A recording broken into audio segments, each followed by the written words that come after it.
Welcome back to Geeky Reviews. I'm your host, Michael Wilkerson. Today I'm going to be reviewing and breaking down Season 1, Episode 1 of Lucifer, a show I was really excited about when they first announced this. I was coming off of a show like Constantine and, of course, Sandman, and I was just a big fan of what Hellraiser and DC and Vertigo Comics did with these characters. So I was curious to see how they were going to spin Lucifer off into its own kind of show and stuff like that. And this idea of having a godlike figure come back from hell, this demon-like figure come back from hell and be in the real world and exist and live there, and really form this relationship and this kind of partnership with Detective Decker, Chloe Decker, what I thought was such an interesting concept.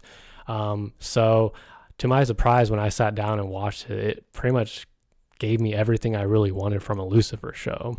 I thought Tom Ellis brought this very fun, charismatic, and yet charm to Lucifer, that to a character that was be described as that, I could see like that being a very one-dimensional, fall flat kind of character, but no, it pretty much got elevated once Tom Ellis stepped into the role.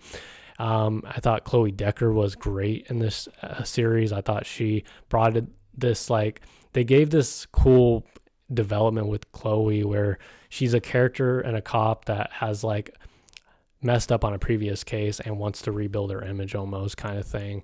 And so she's really has a hard on for this case where Dan is like pressuring her into just having it being an open shut case, an open shut, shot, like hit and run or whatever type case. But it wasn't really that. I mean, it was pretty much like her really trying to investigate and crack down this case that essentially becomes a murder for hire case essentially. And I thought that was very effective. But they also did this thing with Lucifer where they established that the victim, Delilah, I believe is her name, they basically have a history. And essentially, they're trying to catch up one night, and she essentially gets shot by this guy. And Lucifer walks up to him. He does something really cool and I think something that added to this case was him bringing back his soul from the devil. It's just a power that only Lucifer can really do in this show, but bringing his soul back to life and getting him to confess why he killed this woman. And it was, again, for money.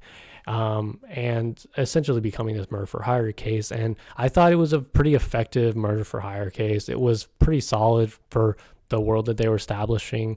But I think what was really the strongest thing about it was just his connection and him really trying to prove himself to Decker, and being this great partner, being this great detective, and really working with her on these cases is what was really strong about it. I thought the case was fine, what they established, like this guy that, long story short, this guy Jerry essentially hired this one guy to kill Delilah because of some revenge type stuff, and essentially was going to pay her, or pay this shooter or whatever before he got killed, this watch that was really expensive, like $10,000 of a watch, and essentially was going to use that money to pay him. He's this record producer. But what was really cool about it was not necessarily the case, but just the revelation at the end that Chloe essentially finds out that Lucifer is, immortal. And he mentions this throughout a lot of this project, a lot of this pilot of him like being immortal. He walks through glass, interrogates a black guy at a party, and essentially like this black guy reveals that he loved Delilah, but it's one of the first signs that we actually see Lucifer essentially not being killed by anything. He walks through glass, where as like that would bleed and hurt the hell out of a normal human being. It didn't really hurt and affect Lucifer. And then when it comes back at the end of it, setting that kind of idea up for later, in the later half, when Chloe eventually does find out that Lucifer is immortal, he starts shooting him and the bullets go through him, and she starts finding out who he really is. How is he still alive and still standing after being shot out? And again, finding out and learning that he is immortal, telling him that's what he said from the beginning, he's immortal. And I thought that added some really cool, complex storytelling and development for each of these characters. That is something that she had to find out about, but he wouldn't. He would already know pretty much. I thought the idea of him returning from hell, but his brother and sister wanting him to go back to hell made so much sense. Amenadiel and Mase were some of the standouts, but I think that for different reasons. Like Amenadiel wants him to come back to Earth, or wants back to come back to hell, I think for like his father's sake, but whereas Mase is more like looking out for Lucifer, and she wants the best for him, but she's also starting to see that this world is making him soft.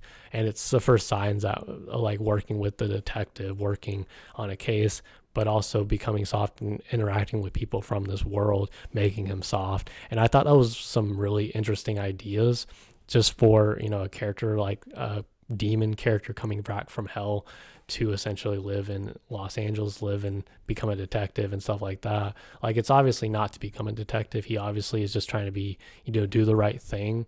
But also, like, the only way he could really do the right thing is like a great effective way is to have him partner up with a detective, a cop, and stuff like that from the beginning.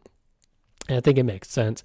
And it gives Lucifer some personal stakes. And as he's, you know, close with the victim, he's close with, you know, this idea of he's basically just, yeah, he's close with the victim. And I thought that just, it made sense to me. But I think overall, I think it was a pretty solid pilot. Probably I will have to give like a major shout out to Trixie, the young girl. She became my favorite character essentially in this pilot. As much as I love Lucifer and Chloe and stuff like that, but I do like Trixie. I think she's just so adorable. And them having to interrupt the case was hilarious. Essentially to stop and go by and pick up Trixie after she got into a fight with a bully, I thought was funny. And then like I thought it was cute that Lucifer would like torment this child or whatever, this bully or whatever, which was hilarious. But I thought what was more hilarious is that where Trixie just met this person, she says, "I love you, Lucifer," and she's like, and then Lucifer's just like so repulsed by it. And it's like, go away, get away from me, child. Go spend time with your mother. And I thought that was hilarious. I thought that added some, you know, cuteness to his character. Like he still, again, is caring for the little guy, and all that. I thought it was cool that they ended up bringing in a new, like a kind of like a therapist for this show. Something I never really saw on the show. So I thought I think it was like Rachel someone. She was a mom from Diary of a Wimpy Kid, but that's the only thing I knew her from. But I think Rachel Harris, I think is her name. But I thought they were hilarious together. The fact that she wanted to have sex with Lucifer just made it hilarious to me. And she was just trying to keep such a straight face of like trying to, like, essentially like Lucifer had to keep her on track in terms of her being a therapist. She had to like be a therapist first before she could actually have sex and get laid with him or whatever, which is funny, but it was still a promise he was willing to keep, which was a great dynamic added to it. Something I didn't know I needed, but the show made me want it. But overall, I'm going to give this a 9 out of 10. I thought it was pretty solid. There wasn't much I had many complaints with. Again, there wasn't much development with Dan, but I thought, you know, it was just the beginning. Like they're kind of teasing that Chloe and Dan had this kind of relationship, but I think they're divorced and they have a child still, but they're still like good communicative. They still talk to each other. They're obviously partners at work as well, so makes sense that they're still going to talk and all that, you know, regardless of the divorce. But overall, I'll give this, like I said, a 9 out of 10. I enjoyed it. What was your favorite part of Lucifer Season 1, Episode 1? Let me know in the comment section down below. And if you enjoyed the review, as always, please like, share, comment, and subscribe. And I'll talk to you guys in the next Geeky Reviews video. Peace.